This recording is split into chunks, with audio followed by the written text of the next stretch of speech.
लोग सभी लोगों को जय हिंद। सभी लोग एसटी लगा चुके, जो लोग लगा चुके होंगे हम लोग एसटी का सोल्यूशन देखेंगे। क्लियर?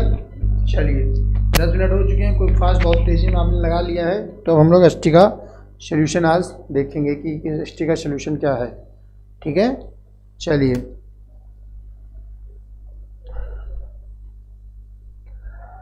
स्पीड टेस्ट 13 है हमारा। ठीक है, पीडीएफ वगैरह भी हमने आपको उसमें दे दी है, वहाँ से पीडीएफ आप आराम से नोट करिए, देखिए, चलाइए। हमारा पहला क्वेश्चन आपके सामने आ चुका है, इसका सलूशन देखेंगे हम सभी लोग। पहला क्वेश्चन है, दो कण है Q1 Q2 आवेश है, कुछ निश्चित दूरी पर रहते हुए F बल लगाते हैं। पहले क्वेश्चन का सलूशन देखेंगे। Q1 Q2 और निश्चित दूरी D पर रहते हुए कुछ बल लगाते हैं, मान लिया बल उसने लगाया F। अब क्या आता है, जो F होता है वो Q1 Q2 और F प्रोपोर्शनल टू 1/D। इन्होंने क्या किया, कंडीशन अब अप्लाई की जाए।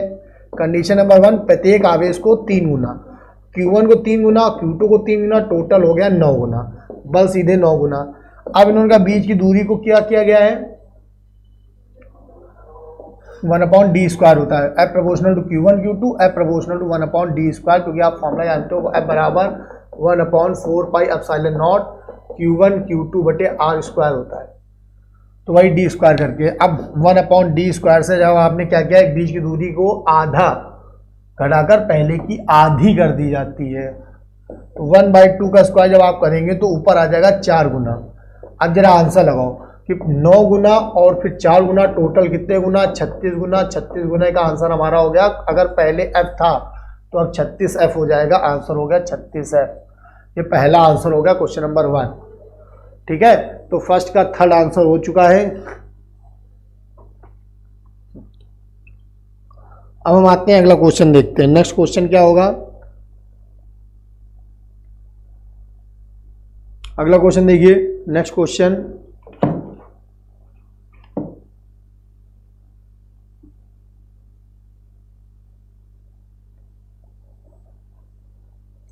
नेक्स्ट क्वेश्चन देखिए, अगला क्वेश्चन क्या होगा। नेक्स्ट क्वेश्चन आपके सामने आने वाला है, क्वेश्चन नंबर दूसरा देखिए आपके सामने आ चुका है। क्वेश्चन नंबर दूसरा क्या होगा, क्वेश्चन नंबर दूसरा, एक चालक तार के किसी अनुप्रस्थ परिच्छेद से 4 मिली सेकेंड में 200 माइक्रोकूलम आवेश गुजरता है। 4 मिली सेकेंड में, मतलब टाइम कितना दिया हो गया है, 4 मिली। मिली माने जानते हो 10⁻³ सेकेंड। 4 मिली सेकेंड को ऐसे लिखेंगे, 200 माइक्रोकूलम, 200 माइक्रो का मतलब होता है 10⁻⁻6 कूलम। धारा का फॉर्मूला आप जानते हैं, I = Q/T। तो 200 × 10⁻⁻6 टाइम 4 × 10⁻³ आपने क्या किया, 4 × 5 = 20, 50। ये हो गया 50 × 10⁻³ कल बताया था हमने। ये बचा 5 × 10⁻², +1 बढ़ेगा, ये 0 हटाने से 5 × 10⁻² एम्पियर। 5 × 10⁻², थर्ड नंबर आंसर हो गया, 5 × 10⁻²। बेटा एक क्वेश्चन इस एसटी में ऐसा है जिसके ऑप्शन गलत हैं। क्वेश्चन नंबर 23 है शायद, वो जो गलत तापमापी वाला है, उसमें एक्चुअली में उससे ऊपर का एक क्वेश्चन था, ऑप्शन उसके लग गए हैं। ठीक है, तो उसके ऑप्शन सब गलत हैं। एक क्वेश्चन ऐसा इसमें आ गया था तो वो हमने हटाया नहीं है, उसको हम वहीं सॉल्व कर देंगे। एक क्वेश्चन ऐसा है जिसके ऑप्शन सब गलत है, शायद 23 नंबर है, वो क्या होगा उसको हम समझा देंगे। अगला देखेंगे क्वेश्चन नंबर तीसरा, 250 वोल्ट के 5 एम्पियर फ्यूज लगे परिपथ में 25 वाट के कितने बल्ब जल सकते हैं। इसका मतलब है कि एक बल्ब जो 25 वाट के बल्ब जलाने हैं, तो एक बल्ब जो होगा, एक बल्ब तुम्हारा 25 वाट कंज्यूम करता है। तो बस आपको यह पता चल जाए नंबर ऑफ बल्ब लगाने के लिए कि कितने बल्ब लगेंगे, तो total power consumed, total power consumed कि टोटल पावर मीन्स से कितनी कंज्यूम हो रही बटे power of 1 bulb, power of 1 bulb. अब टोटल पावर निकालने के लिए आपका फॉर्मूला होगा पावर बराबर P बराबर आप जानते हो, P बराबर होता है VI, और V होता है वो भी मेंस का, और धारा जो होती है वही धारा। तो मेंस का वोल्टेज 250 वोल्ट लगे, 5 एम्पियर फ्यूज लगे, तो 250 वोल्ट का है और 5 एम्पियर की धारा बह रही है, 1250 वाट टोटल कंज्यूम हो रहा है। तो यहां आपने सॉल्व किया कि 1250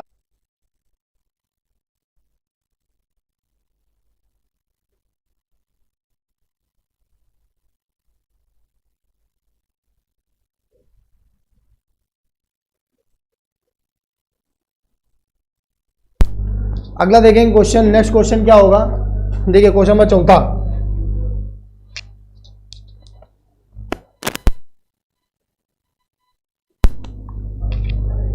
देखिए बेटा क्वेश्चन नंबर अगला क्वेश्चन देखिए क्या, चुंबकत्व की सही पहचान क्या है। एक बात बताइए, हमने पहले ही बताया था मैग्नेटिज्म की सही पहचान, चुंबकत्व जो मैग्नेटिज्म होता है, मैग्नेटिज्म चुंबकत्व की सही पहचान क्या है, जो मैग्नेटिज्म होता है उसकी सही पहचान देखिए क्या होगी। चुंबकत्व की सही पहचान जो है, चुंबकत्व की सही पहचान, चुंबकत्व की सही पहचान क्या होगी, चुंबकत्व की सही पहचान आती है प्रतिकर्षण। देखिए क्यों होता है प्रतिकर्षण, इसके बारे में जरा ध्यान देना। देखो रिपेल, भैया अट्रैक्ट तो हमेशा होता है, अट्रैक्शन जो होता है भाई न्यूटन का गुरुत्वाकर्षण नियम जो कहता है G m1m2/r², इसने कहा था प्रत्येक वस्तु में आकर्षण होता है। तो कोई ऐसी वस्तु नहीं जिसमें आकर्षण हो, तो आकर्षण तो सबका गुण है, प्रत्येक वस्तु में आकर्षण होता है। अट्रैक्शन सब में होता है, अट्रैक्शन तो नॉर्मल केस है, किसी को देख के अट्रैक्ट होना नॉर्मल केस है।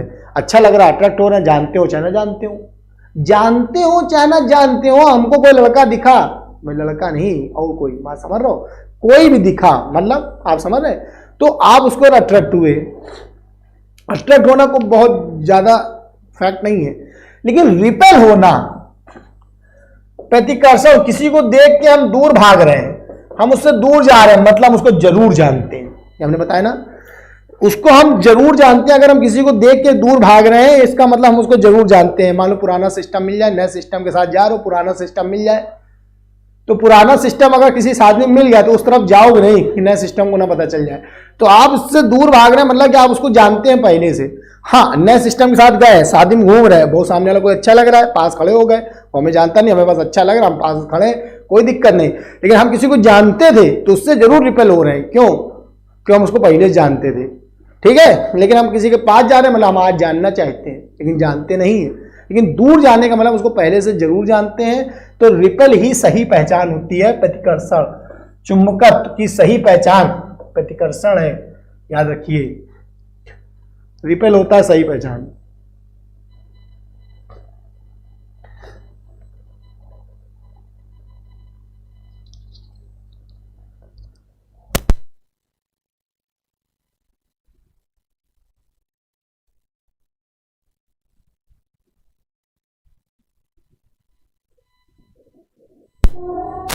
अगला क्वेश्चन देखिए, क्वेश्चन नंबर 5वां, जल्दी जल्दी देखते हैं, ठीक है। क्वेश्चन नंबर 5वां क्या होगा, एक इलेक्ट्रॉन किसी बल छेद से गुजर रहा है। अब बल छेद वो इलेक्ट्रिक फील्ड भी हो सकता है एंड मैग्नेटिक फील्ड भी हो सकता है, दोनों में कुछ भी हो सकता है, परंतु उसमें कोई बल नहीं लग रहा, तो ये केवल इस जगह है, F0 होना केवल ओनली इसमें होगा, क्योंकि इलेक्ट्रिक फील्ड में बल जरूर लगता है ऑलवेज, क्योंकि ऐसा कोई फॉर्मूला नहीं जहां आपने बल 0 पढ़ा हो।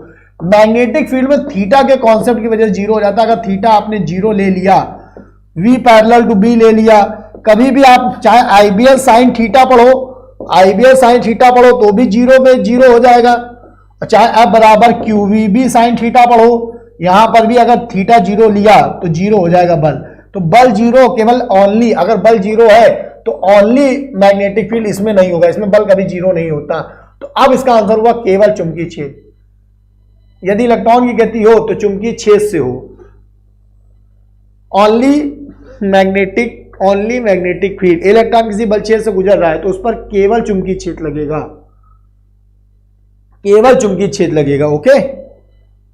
ओनली मैग्नेटिक फील्ड पे ही 0 हो सकता है, इलेक्ट्रिक फील्ड में कभी बल 0 नहीं होगा, ये बात ध्यान रखिएगा, क्योंकि F बराबर QE होता है, F बराबर Q डॉट E, यहां कोई थीटा का केस ही नहीं है, अगर कोई भी आवेश आया तो QE लगेगा जरूर, इसलिए यहां पे थीटा का कॉन्सेप्ट है तो 0 हो सकता है। समझ में आई बात। अगला डीसी डायनेमो में विभक्त रिंग, ध्यान देना, जो डायनेमो होते हैं दो, डायनेमो होते हैं दो, एक होता है AC और एक होता है DC। और यहां पर रिंग का इस्तेमाल होता है वलय का, डायनेमो में रिंग का इस्तेमाल होता है वलय का। अब वलय कैसा इस्तेमाल करो वही डिपेंड करता है। तो रिंग अगर स्लिप रिंग लगाते हो, स्लिप याद रखना, स्लिप स्लिप रिंग माने होता है सर्पी वलय। सर्पी समझते हो, कुंडली नुमा ऐसे ऐसे करके जो लोग होते हैं, मतलब इस तरीके से, इस तरीके के वलय होते हैं जो नहीं फन मार के सांप बैठ जाता है। सर्पी माने जो सांप होता है, सांप फन मार के बैठ जाता है, तो कुंडली बना के बैठ जाता है सर्पी, सर्पिलाकार। सर्पिलाकार जो ऐसे ऐसे लहर मारता, चाहे ये समझ लो चाहे इस तरीके से, ठीक। और विभक्त होता है कि एक रिंग को तोड़ दो, दो अलग अलग ऐसे करके, ऐसे ऐसे और ऐसे करके टूटा, विभक्त वलय। स्प्लिट रिंग, स्प्लिट स्प्लिट माने होता है टूटा हुआ। स्प्लिट रिंग का इस्तेमाल होता है तो समझो डीसी बनता है। तो विभक्त की जगह पे आपने सर्पी यूज किया तो एसी डायनेमो बन जाएगा। आंसर हुआ AC dynamo. Slip ring, slip वलय, स्लिप समझते हो ना, स्लिप स्लिप रिंग, सर्पी वलय जो स्लिप करता है, फिसलता है, सांप फिसलता है, स्लिप रिंग का इस्तेमाल होता है, ठीक। तो एसी डायनेमो हो गया। नेक्स्ट, अगला देखिए, नेक्स्ट क्वेश्चन होगा, कोई व्यक्ति एक समान रूप से गोले के अंदर प्रवेश करता है, एक समान रूप से आवेशित गोले के अंदर प्रवेश करता है। तो आप जानते हो कि अगर हम बात करें एक समान रूप से आवेशित गोला जो होता है उसके अंदर आ रहा है कोई, तो देखो E बराबर होता है 1/4 pi epsilon not Q by R। कोई पॉइंट यहां पर है तो केंद्र से मान लो इस बिंदु पर ज्ञात करना, यहां Q रखा है तो यहां से यहां तक की दूरी आपको लोगे, R रखोगे, तो ये है जब दूरी पर हो, R दूरी पर। अब हमने आपसे कहा सतह पर आ गए, कहां पे आ गए, सतह पे आ गए, तो 1/4 pi epsilon not Q by. अगर सतह पे आ गए यहां पर, यहां तक तो त्रिज्या काम करेगी तो Q बाई कैपिटल R हो जाएगा।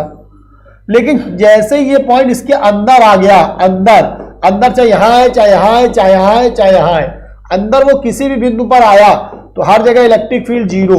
सतह तक तो रहता है लेकिन इनसाइड, इनसाइड आप आ जाए अंदर, अंदर आने का मतलब ही हो गया कि इलेक्ट्रिक फील्ड जीरो हो जाएगा। तो अंदर किसी भी बिंदु पर आएगा, गोले के अंदर प्रवेश करता है तो विद्युत क्षेत्र का मान बढ़ता जाता है, घटता जाता है, उतना ही रहता है जितना गोले के पृष्ठ पर। पृष्ठ पर तो वैल्यू है लेकिन अंदर जीरो है, तो सभी बिंदुओं पर जीरो हो जाएगा। सतह तक बढ़ता है, E का मान सतह तक बढ़ेगा, सतह तक बढ़ेगा, सतह पर मैक्सिमम होगा, सरफेस पर मैक्सिमम होगा लेकिन बाकी नहीं होगा, ठीक। अगला क्वेश्चन 8वां, किसका द्रव्यमान इलेक्ट्रॉन के बराबर होता है, whose mass is equal to the mass of electron. तो इलेक्ट्रॉन देखिए क्या होता है, अगर हम बात करें इलेक्ट्रॉन होता है, इलेक्ट्रॉन होता है -1 इलेक्ट्रॉन 0, इसी का दूसरा पार्ट होता है पॉजिट्रॉन। पॉजिट्रॉन को हम लिखते हैं इलेक्ट्रॉन का ही दूसरा पार्ट है पॉजिट्रॉन। बस इलेक्ट्रॉन का प्रतिकण आ जाए, प्रतिकण, इलेक्ट्रॉन का एंटी पार्टिकल बताइए, एंटी पार्टिकल, इलेक्ट्रॉन का प्रतिकण होगा पॉजिट्रॉन +1 बीटा 0। देखिए -1 इलेक्ट्रॉन 0 को -1 बीटा 0 भी कहा जाता है बीटा किरणों के साथ। तो ये लोग क्या करते हैं, इलेक्ट्रॉन -1 बीटा 0 कह लो और पॉजिट्रॉन +1 बीटा 0 कह लो। इनका भाई मास सेम होता,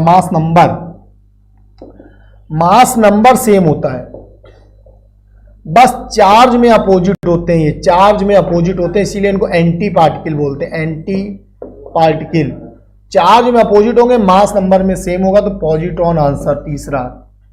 पॉजिट्रॉन का सिंबल +1 बीटा 0, इलेक्ट्रॉन का सिंबल -1 बीटा 0 या -1 इलेक्ट्रॉन 0। देखो लिखा -1 इलेक्ट्रॉन 0 जाता, बार बार बता दें, ये हम इसको कह सकते हैं बीटा कण बनते हैं ऐसे। अगला क्वेश्चन देखते हैं, नेक्स्ट क्वेश्चन क्या होगा, क्वेश्चन नंबर 9 नंबर क्वेश्चन देखा जाए, प्रकाश विद्युत प्रभाव सिद्ध करता है, photo electric effect. Photo electric effect ध्यान देना, ये जो फोटो इलेक्ट्रिक इफेक्ट है, क्रॉम्पटन इफेक्ट है, रमन इफेक्ट है, ये सब प्रकाश को, लाइट को पार्टिकल नेचर, पार्टिकल माने एक तरीके से पार्टिकल का नाम है क्वांटा, पार्टिकल नेचर की शो करता है, पार्टिकल नेचर की पुष्टि करते हैं ये वाले 3 effect, photo electric effect, Raman effect बताते हैं प्रकाश पार्टिकल नेचर, प्रकाश के कण प्रकृति की पुष्टि करते हैं। कण प्रकृति भी, वो भी कण, उस कण का नाम है क्वांटा, की प्रकाश कण के रूप में चलता है, क्वांटा के रूप में चलता है। C number answer. Photoelectric effect show करता है लाइट रन सहज क्वांटा।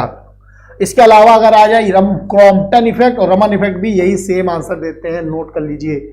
और जितना भी परावर्तन, अपवर्तन, व्यतिकरण, ध्रुवण, ये सब है, परावर्तन, अपवर्तन, व्यतिकरण, ध्रुवण, डिफ्रैक्शन, ये सब जो है वो तरंग रूप बताता है। क्लियर है? चलिए अगला क्वेश्चन, अगला क्वेश्चन हमारा आने वाला है। देखिए अगला क्वेश्चन आपका 10वां नंबर क्या आ गया? क्वेश्चन नंबर 10वां आया, आइंस्टीन को नोबेल पुरस्कार किसके लिए मिला था? देखिए ईआरएस सिद्धांत जो है, सापेक्षवाद सिद्धांत और प्रकाश वैद्युत प्रभाव, बोथ आइंस्टीन ने दिए थे। दोनों दिए किसने थे? आइंस्टीन ने दिए थे।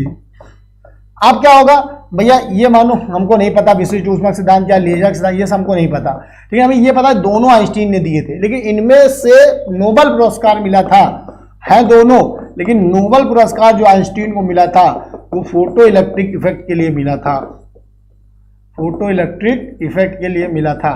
तो आंसर हमारा होगा सेकंड नंबर। ओके, प्रकाश वैद्युत प्रभाव, लाइट, प्रकाश वैद्युत प्रभाव, सेकंड नंबर सही को लाइट लिट इफेक्ट लिखा है, इसको फोटो इलेक्ट्रिक, ये गूगल ट्रांसलेट से हुआ है इसलिए ऐसा है, आप समझ लीजिए। अगर ये photo electric effect, second option.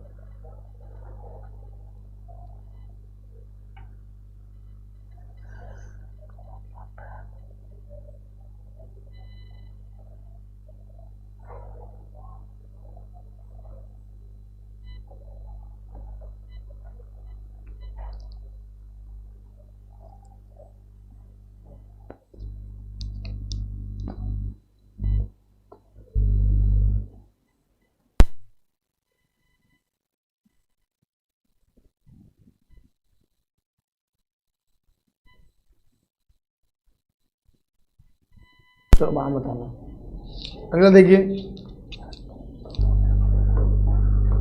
11वां number, प्रकाश की तीव्रता को 2 गुना करने पर इलेक्ट्रॉन का अधिकतम ऊर्जा पर प्रभाव। कल ही हमने बताया था पिछली एसटी में, पिछली एसटी आपके सामने थी, पिछली एसटी में बताया गया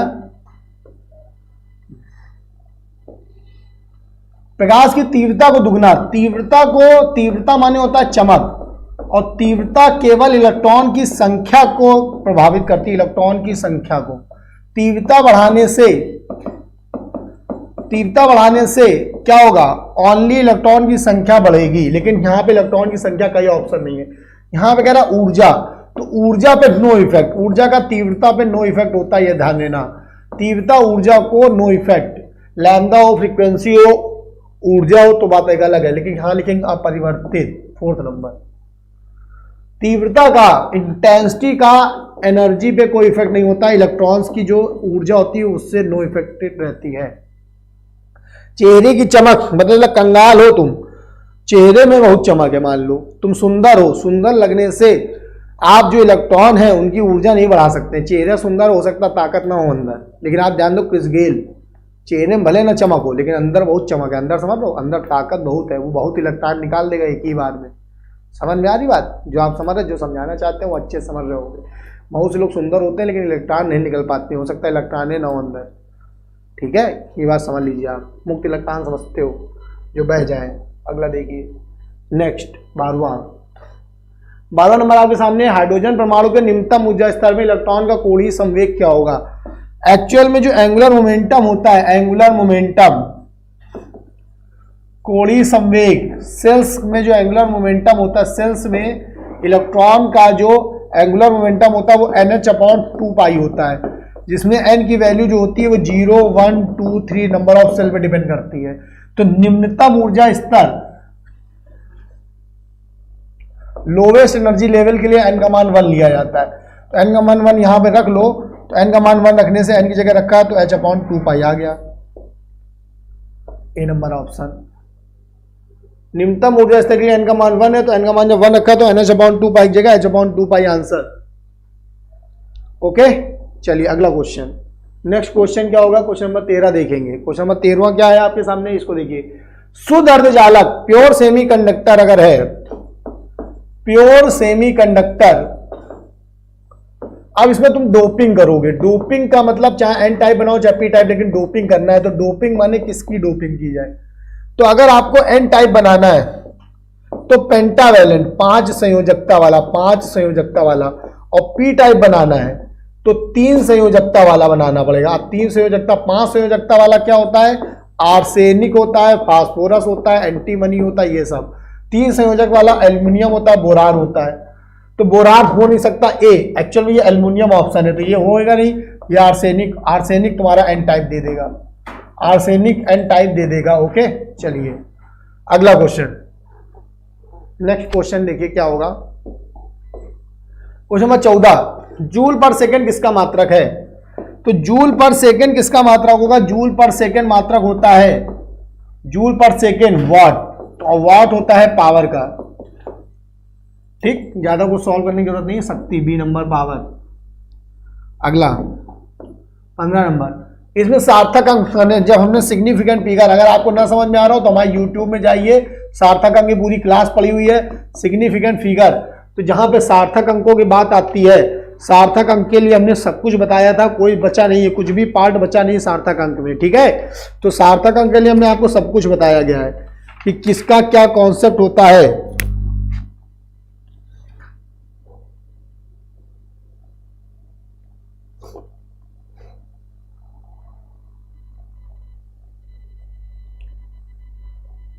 जब चर घातांकी होता है, मतलब कि मैग्नीट्यूड वाला होता है, मतलब आपको पावर वाला है, तो इससे हमको सार्थक अंकों में कोई मतलब नहीं, हमें केवल इसमें चेक करना है। इसमें चेक करने का मतलब 7.2 में 2 सार्थक अंक है, बस बात खत्म।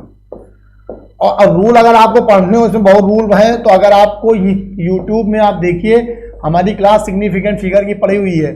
जब हमने बैच चालू किया था, या ऐप में ही पढ़ सकते हो, या यूट्यूब से पढ़ सकते हो सिग्निफिकेंट फिगर।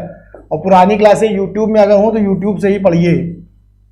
सिग्निफिकेंट फिगर का हमने पूरे रूल सहित क्लास बताई थी। दूसरी या तीसरी क्लास है जब हमने 15, 16, 17, तो 17 जून को ये शायद पढ़ाया था। 17 जून की क्लास लगभग पढ़ी हुई है, उसमें देख लीजिए सिग्निफिकेंट फिगर के कॉन्सेप्ट पूरे, अगर गलत हो रहा है तो सिलेबस बैच में। और जो लोग सिलेबस बैच नहीं लिए वो यूट्यूब में जाइए, यूट्यूब में आपको लगभग 17 जून या प्रीवियस वीडियो देखते चले आइएगा, सिग्निफिकेंट फिगर की क्लास पढ़ी होगी, सार्थक अंक की क्लास पढ़ी होगी, उसको अच्छे से कंप्लीट कर लीजिए, कभी गलत नहीं होगा ये। अगला 6 न्यूटन 8 न्यूटन के बल एक दूसरे के लंबवत हैं। ये वेक्टर का क्वेश्चन है। 6 और 8 परपेंडिकुलर है, ये 6 न्यूटन है, ये 8 न्यूटन है, तो इनका परिणामी बताना है, रिजल्टेंट। अब आर, अगर ये परिणामी दो वेक्टर v1 और v2 अगर परपेंडिकुलर दे दिया, थीटा 90 दे दिया, तो इसका जो परपेंडिकुलर आर आता है रिजल्टेंट, वो अंडर रूट, अगर ये p है ये q है, तो सीधे r बराबर होता है under root p square plus q square. तो 6 का स्क्वायर प्लस 8 का स्क्वायर सॉल्व करने का मतलब हुआ 100 आएगा, और ये आपका 10 न्यूटन बाहर आ जाएगा। अगला क्वेश्चन, पृथ्वी तल से ऊर्ध्वाधर दिशा में, मतलब पृथ्वी तल है, ये क्वेश्चन भी हमने आपको कराया था, ये 1 डायमेंशनल क्वेश्चन है। ऊपर की ओर, मतलब एक पत्थर को आपने 19.6 मीटर पर सेकंड से आपने ऊपर फेंका, ये ऊपर चला गया, ऊपर की ओर फेंक दिया वर्टिकल। ठीक उसी समय हुआ क्या, ये पत्थर ऊपर जा रहा है, ठीक उसी समय एक पत्थर 19.6 मीटर की ऊंचाई से गिराया गया। अगर ये देखा जाए, ये 19.6 मीटर की हाइट है, ठीक उसी समय, ये सबसे बड़ी बात है। सबसे ज्यादा इंपॉर्टेंट क्वेश्चन में ये जरूर आ जाए, ठीक उसी समय। ये क्वेश्चन इस पूरे क्वेश्चन में पहचानने का बस एक ही तरीका है, ठीक उसी समय। किसी से मिल रहे हो तो समय पे निकलो, नहीं तो मिल नहीं पाओगे, कोई और मिल जाएगा, समझ रहे हो। किसी ने समय सुन लिया कि इतने बजे निकलना है, तो वो निकल लेगा, तुम घर में नहीं जाओगे, मिल जाएगा, उसको मिल जाएगा, ध्यान दो। अगर वो मिल गया तो उसको मिल जाएगा, तुम्हें मिल नहीं पाएगा। तो ठीक उसी समय बहुत इंपॉर्टेंट वर्ड है। ये पत्थर नीचे छोड़ा गया u0। अब जो पत्थर ऊपर जा रहा था, एक पत्थर ऊपर जा रहा है, एक पत्थर नीचे आ रहा है, ठीक उसी समय। तो मिलने का समय याद रखो h/u होता है। ठीक उसी समय अगर दोनों चले तो मिलने का समय h/u होता है। h होता है गिराए जाने वाले की ऊंचाई, u होता है फेंके जाने वाले का वेग। यहाँ पे दोनों की वैल्यू सेम है, तो आपका आंसर आया 1 सेकेंड। इसको याद कर लो, ये बहुत इंपॉर्टेंट क्वेश्चन है। शॉर्टिक से बताया है कि अगर मिलना हो तो h/u लगाना है, गिराए जाने वाले की ऊंचाई फेंके जाने वाले का ऊपर फेंके जाने वाले का u, बस h/u करके आंसर। ठीक, चलिए अगला क्वेश्चन देखेंगे। नेक्स्ट क्वेश्चन क्या होगा? क्वेश्चन 18, संवेग परिवर्तन की दर, संवेग पर rate of change of momentum, संवेग परिवर्तन इसका मतलब डेल्टा पी होता है की दर मतलब divide by T, delta P by T होता है एफ, एफ बराबर ये सेकंड लॉ ऑफ मोशन है, सेकंड लॉ ऑफ मोशन है, एफ बराबर डेल्टा पी बाई टी, तो आंसर हमारा आया बल। संवेग परिवर्तन की दर बराबर होती है बल के, आंसर हुआ बल के, फोर्स के, थर्ड नहीं होगा। ठीक है, 18वें का सेकंड।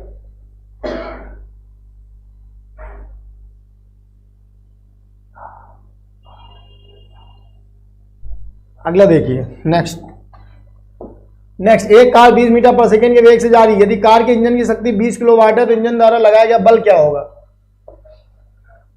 देखिए शक्ति बराबर बल इंटू वेग होता है, शक्ति बराबर बल गुणे वेग, पावर बराबर होता है फोर्स इंटू वेलोसिटी, पावर बराबर होता है फोर्स इंटू वेलोसिटी, पावर बराबर होता है फोर्स इंटू वेलोसिटी। ठीक है, पावर बराबर होता है फोर्स इंटू वेलोसिटी, पावर बराबर होता है फोर्स इंटू वेलोसिटी।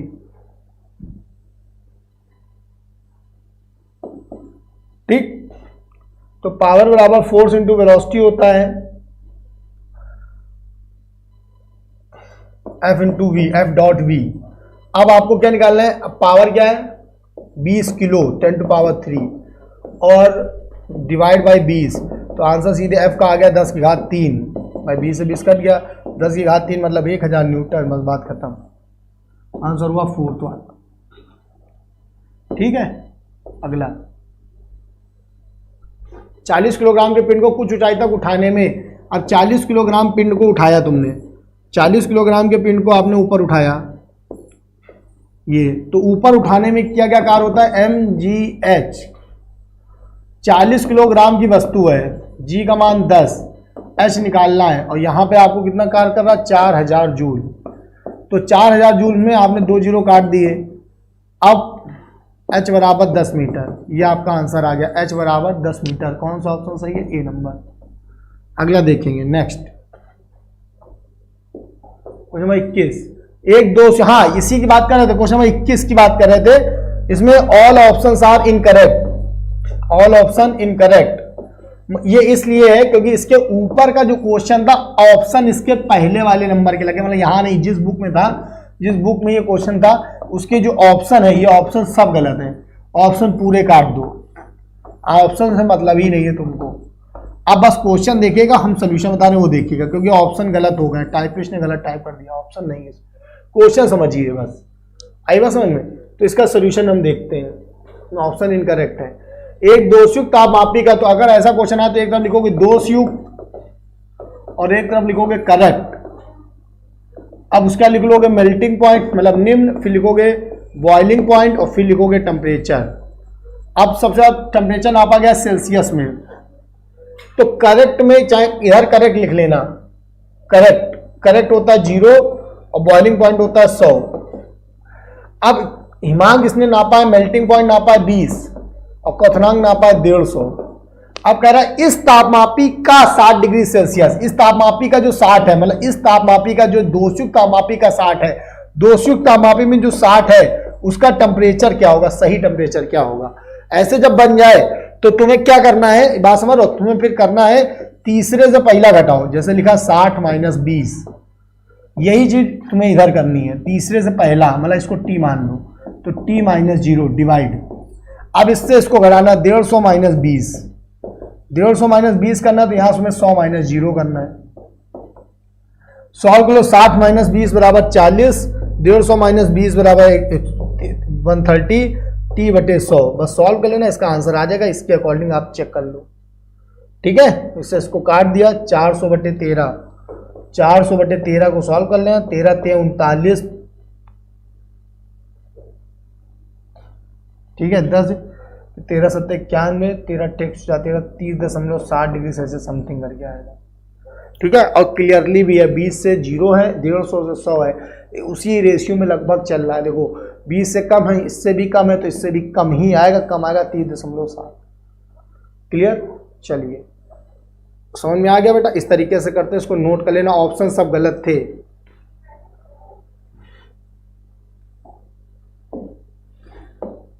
2200 डिग्री।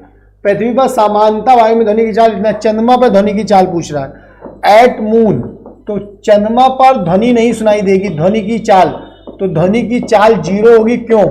क्योंकि वायुमंडल नहीं है, और जहां वायुमंडल नहीं है वहां ध्वनि नहीं चल सकती।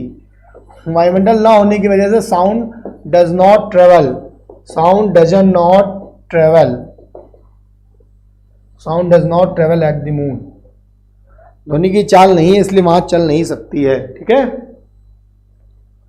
अगला क्वेश्चन देखते हैं। नेक्स्ट क्वेश्चन क्या हुआ, 23वां नंबर देखिए। क्वेश्चन नंबर 23, एक निकट दृष्टि दोष वाला मनुष्य अपनी आंख से 2.4 मीटर की दूरी पर देख सकता है।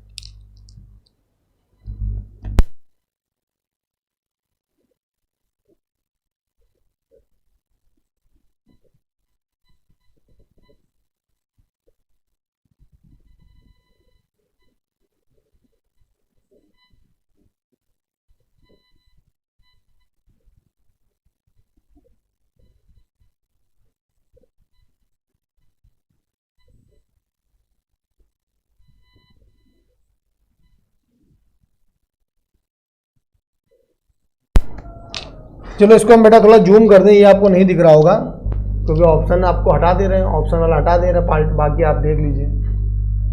इसमें बहुत थोड़ा दूर दूर ऑप्शन है, इस वजह से हो गया। ये क्वेश्चन अब दिख रहा होगा आपको। एक निकट दृष्टि दोष वाला मनुष्य अपनी आंख से 2.4 मीटर से अधिक दूर की वस्तु को स्पष्ट नहीं देख सकता। ध्यान दीजिए सभी लोग, ये दिख रहा होगा आपको क्वेश्चन।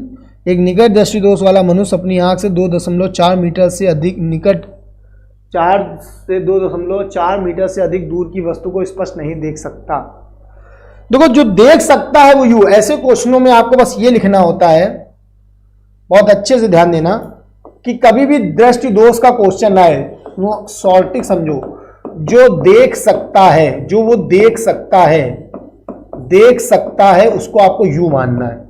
विच कैन सी, जो वो अपने आप देख पा रहा है, which can see is called you. जो दिखाना हो, मतलब जो आपको दोष दूर करने के लिए जो दिखाना है उसको आपको वी लिखना है, जो दिखाना है वो वी। अब निकट दृष्टि दोष है और दोष को दूर कब माना जाएगा, दोष यहां पर दूर जब माना जाएगा जब वो अनंत तक देख पाए, क्योंकि निकट दृष्टि दोष तब दूर होता है जब अनंत देख पाए, तो हम उसको अनंत दिखाएंगे। दोष को दूर करने के लिए हमें उसको अनंत दिखाना है, वो वी हो गया। अपने आप वो इसमें देख पा रहा है 2.4 मीटर, ये यू हो गया। दृष्टि दोष में बोथ पॉजिटिव होता है, बाकी सब देखो बाकी यू निगेटिव होता है, लेकिन केवल दृष्टि दोष के क्वेश्चनों में दोनों को पॉजिटिव लेना है। केवल ये इसी में ही है, केवल साइटेडनेस वाले क्वेश्चन में दोनों को पॉजिटिव लेना। बाकी जो रूल होता है यू ऑलवेज निगेटिव, वो वहां लगाना है, लेकिन दृष्टि दोष वाले में दोनों को पॉजिटिव रखो। अब अप्लाई करो 1/f बराबर 1/v minus 1/u, 1 infinite 1/2.4 1/f, f बराबर माइनस का 2.4 मीटर, ये आ गया तो अवतल होगा। पहली बात तो अवतल होगा, माइनस वाला पार्ट आंसर आएगा। अब p बराबर 1/f क्योंकि मीटर में है, 1/2.4 5/12 माइनस है तो ये भी माइनस होगा, तो माइनस का 5/12। इसमें देखो दिख रहा है, देखो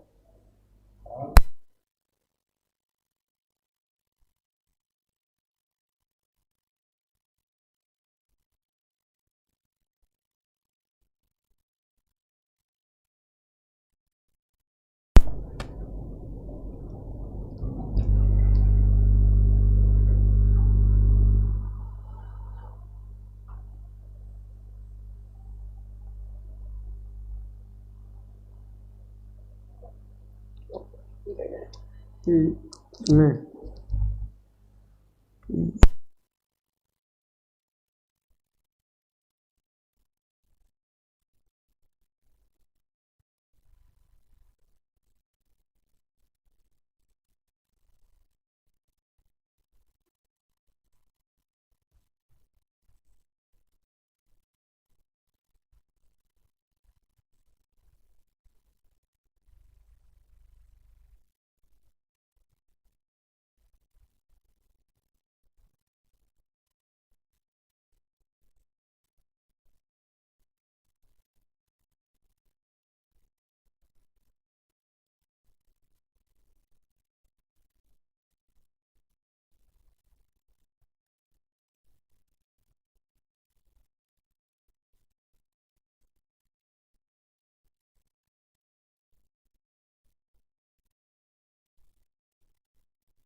हेलो, देखिए बेटा आगे चलने, नेक्स्ट पार्ट क्या होगा।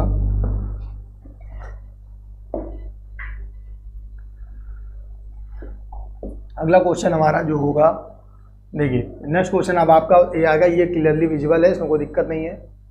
एक व्यक्ति पुस्तक को 20 सेंटीमीटर की दूरी पर रखकर पढ़ सकता है। देखो जो पढ़ सकता है, अभी हमने आपसे कहा अगर इन्हीं को, अभी मेरे ट्रिक को इन्हीं में समझोगे, जो अपने आप पढ़ सकता है, जो पढ़ सकता है उसको यू लेना है, तो 20 सेंटीमीटर पे पढ़ सकता है और पॉजिटिव लेना है। ये हमने अलग से, ये बिल्कुल साइटेडनेस के लिए ही है, यू को प्लस लिया जा रहा है केवल साइटेडनेस में।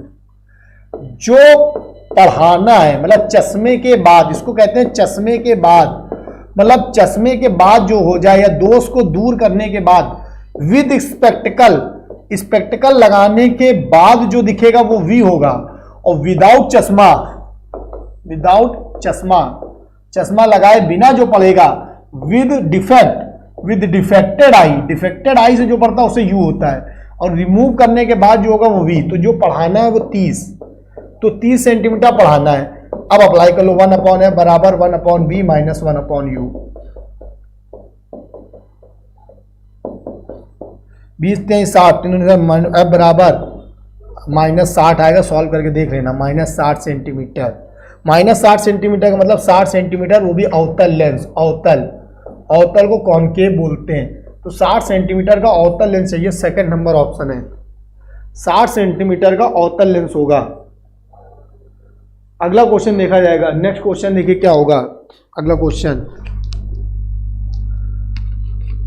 अब अगला क्वेश्चन आता है, अगला क्वेश्चन क्या होगा, नेक्स्ट बेटा क्या होगा, 25 नंबर। एक व्यक्ति चश्मा लगाकर, देखिए फिर वही बात अभी हमने बताई जो हमने अभी कहा था कि चश्मा लगाकर विद चश्मा, विद स्पेक्टिकल जो होता है वो वी होता है, 25 सेंटीमीटर पढ़ सकता है। और लेंस यहां यूज किया तुमने +2 डायोप्टर, मतलब फोकल लेंथ अगर देखा जाए तो 100/2 करोगे तो प्लस का 50, ये एफ आ गया। अब आपसे पूछ क्या रहा है, पूछ क्या रहा है ये देखो, वह बिना चश्मे के कितना पढ़ पाएगा, बिना चश्मे के, विदाउट चश्मा, विदाउट चश्मा क्वेश्चन मार्क, मतलब यू आपसे पूछ रहा है। अब आप लगाइए 1/f बराबर 1/b माइनस 1/u। 1/b में आओगे 1/25, u में आ जाओगे u वाला पार्ट आपको सॉल्व करना है, ये होगा 1/50, सॉल्व करो 1/u आए इधर 1/25, ये इधर क्या, ये इधर आया -1/50, u बराबर प्लस का, सॉल्व करेंगे ना, 25 है, ठीक है, 25 सेंटीमीटर की दूरी पर रखी पुस्तक को स्पष्ट पढ़ सकता है, 1/v माइनस 1/u, प्लस का 2 डायोप्टर का था, चश्मे में प्योर क्लियर की क्षमता प्लस का 2 डायोप्टर है। वह दूरी जिस पर व्यक्ति बिना चश्मा लगाने पढ़ सकता है, बिना चश्मा लगाए मतलब u चाहिए उसको, तो 1/f बराबर, ठीक है, वो प्लस का यूज करने का मतलब है कम पे ही रखा जाएगा भाई, प्लस का मतलब ही देखिए क्या होगा कि माइनस का 1/50 गया, 1/, एक व्यक्ति 25 सेंटीमीटर की पुस्तक को स्पष्ट पढ़, अच्छा सॉरी, चश्मा लगाकर पढ़ सकता है, तो ये v का काम करेगा, चश्मा लगाकर। अब उसने मान लीजिए प्लस वाला यूज किया है, तो मतलब उसने कॉनकेव कम, भाई सिंपल सा लॉजिक है, चश्मा लगाकर लिखा है ना, ये ऑप्शन यहाँ पर थोड़े से दिक्कत वाले हैं, इसको ध्यान देना, इसको हम बताते हैं भी ये गलती क्या है, यहाँ हम आपको प्रूफ करते हैं। इस क्वेश्चन को लगाने में लोग क्या करेंगे, अब ऐसे बहुत जगह डाउट आ जाता है, कुछ क्वेश्चन में डाउट आ जाता है। देखिए चश्मा लगाकर में क्या है भाई, जब तुमने चश्मा लगाया 25 सेंटीमीटर में पढ़ पा रहे हो चश्मा लगाकर, अब तुमने एक प्लस वाला मतलब कॉन्वेक्स लगा लिया, कॉन्वेक्स क्या करता है, किरणों को और पास ले आता है ना, तो चश्मा लगाने का मतलब 25 में जब पढ़ पाए तो वो पास लाया होगा, अगर वो लेंस हट जाए, कॉन्वेक्स हट जाए तो ये अपने आप दूर चला जाएगा, तो 25 से ज्यादा पे हो पाएगा, क्योंकि कॉन्वेक्स लगाने से किरणें पास आती हैं, तो वो 25 पढ़ पा रहा है। जैसे ही वो चश्मा हटा उसकी किरणें दूर चली गई, दूर के लिए कोई ऑप्शन, यहाँ सारे ऑप्शन गलत है, इसका जो सही आंसर आएगा वो प्लस का 50 आएगा, ये ध्यान रखिएगा, कुछ ऑप्शन भी गलत होते हैं, यहाँ हमने डायरेक्टली प्रूफ कर दिया कि जैसे आपने कॉन्वेक्स का मतलब समझ लो, जैसे प्लस लग रहा हो कोई दिक्कत है, फिर से हम एक बार समझा दें कि आपको ऐसे क्वेश्चनों में क्या करना है, ऐसे क्वेश्चनों में आपको क्या करना है कि सिंपल सा लॉजिक है भाई, अगर हमने कहा उसकी आंख थी, बात समझ लो, आंख, ये आंख है, अगर उसने वो कॉन्वेक्स यूज किया, जैसे उसने कॉन्वेक्स यूज किया, पहले उसकी आगे थी, लेकिन जैसे उसने कॉन्वेक्स यूज किया तो इसने आपको आगे फोकस करा दिया। ये 25 है, तो जब चश्मा लगा है, लेकिन जैसे ये हटा तो ये किरणें पीछे जाएंगी, यहां फोकस होंगी कि नहीं होंगी, तो ये 25 तो ज्यादा ही होगा, कभी 25 से कम आ ही नहीं सकता। यहाँ ये गलत हो गए सारे ऑप्शन, इसका सही आंसर 50 आएगा। थोड़ा सा दिमाग लगाइए करो, ऑप्शन पे मत डिपेंड रहा करो, इसके सब ऑप्शन गलत है। यहाँ पे हमने 2 क्वेश्चन जहाँ पे ऑप्शन गलत है, कभी कभी ऑप्शन गलत आ जाते हैं, उस कॉन्सेप्ट को हम क्लियर कर रहे हैं, इसको सही कर लेना। इसका सही आंसर प्लस का 50 आएगा। ये 2 क्वेश्चन ऐसे थे जो आपको सॉल्व करने थे।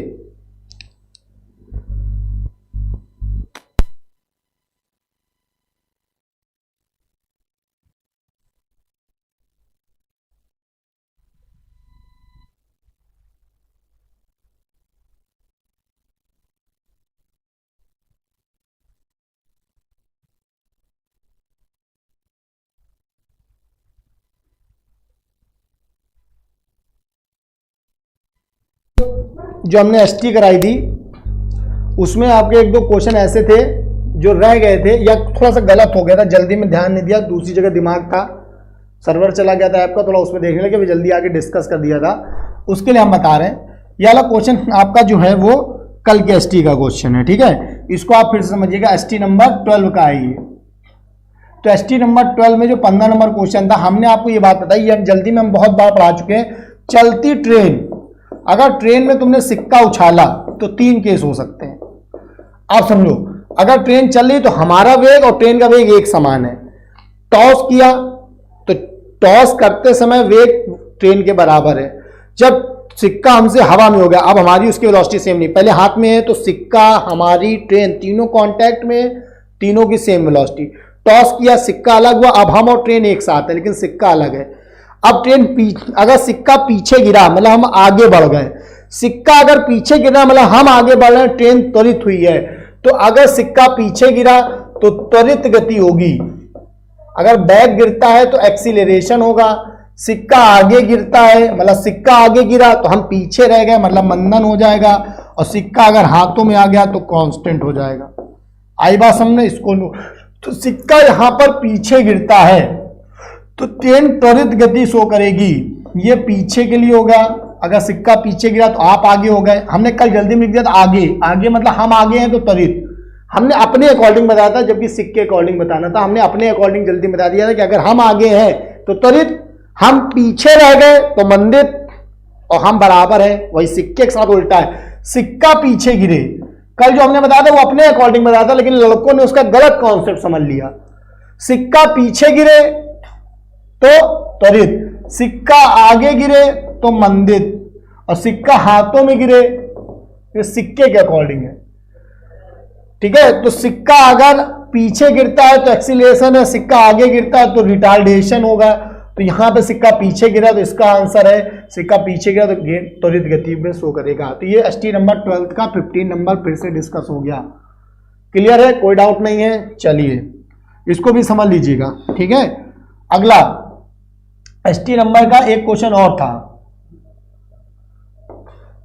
एक क्वेश्चन और था जो 24 नंबर का। देखिए एसटी 12 का एक क्वेश्चन और था, तो कोई दिक्कत नहीं, ग्रुप इसीलिए बना है कि कोई दिक्कत कभी हो जाए तो ग्रुप से एक ये पकड़ रहे कि आपका जो डाउट होता है वो क्लियर होता है। एसटी नंबर 12 का ही 24 नंबर क्वेश्चन था, इसमें भी थोड़ा सा जल्दी में गलती हुई थी, कल हमने ध्यान नहीं दिया, हमने देखा श्रृंग, तो हमने जल्दी में हमने ये देख लिया कि दोनों श्रृंग है। यहां पे देखिए कंजक्टिव क्रस्ट, श्रृंग और श्रृंग, श्रृंग और श्रृंग जो होता है वो लैम्डा होता है, ये सब लोग जानते हैं।